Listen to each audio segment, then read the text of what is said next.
All right, folks, next MLO, here we go. Review files, which we call test questions, basically, or more like assignment questions sometimes, depending on what topic we're into.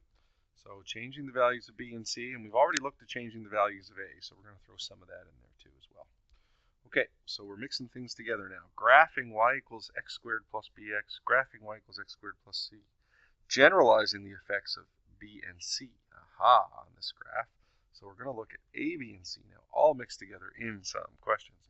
Which equation corresponds to the graph shown?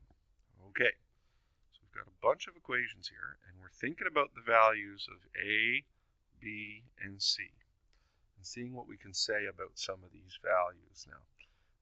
B was a funny one. All we knew about B was that it moved the graph left or right, and then we also knew, oh, but wait a minute, if we look at these equations, they've all got the same value of B anyway. So it's not really much we're going to be able to say about that because it's not going to help us find the right answer. What were the main effects of the parameters A and C? Well, what A did was it stretched it, if you remember. So A was our stretch. Oop, spelling is a challenge.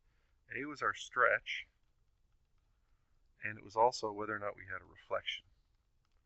Okay, so it's hard to tell what the stretch is from the graph, but what we can see is that this parabola opens downward. And what does that tell us about the reflection? It tells us there is one, and that the value of A would have to be a negative number here, a number less than 0.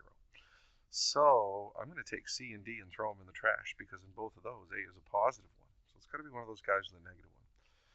Then I guess C is going to be the distinguishing factor. And we've got two options, -2 or +2. Well, it would depend on whether the graph was shifted up or down. And this graph certainly seems to have been shifted up. So I would lean toward the +2. But not only that, we remember that C tells us directly what the y-intercept of the graph is. And in this case, it's right at 2. Looks like B is the answer. Good stuff. Next question is an explanation thing. So a good assignment question here maybe. Explain how each of the parameters in the equation affects the vertex, axis of symmetry, direction of opening, and the y-intercept. So of all those things, vertex, axis of symmetry, direction of opening, and y-intercept, the value of A, all it does is affects what? Only the direction of opening. So that's the only thing that A affects. Okay, what about B? Which ones is that going to act on? Let's see. Does B affect the vertex? Yes. So it affects the vertex because remember the value of B can shift left or right for our graph, and it can also shift it up or down on our graph. So it can do all kinds of stuff. What about the axis of symmetry? Yes, same idea.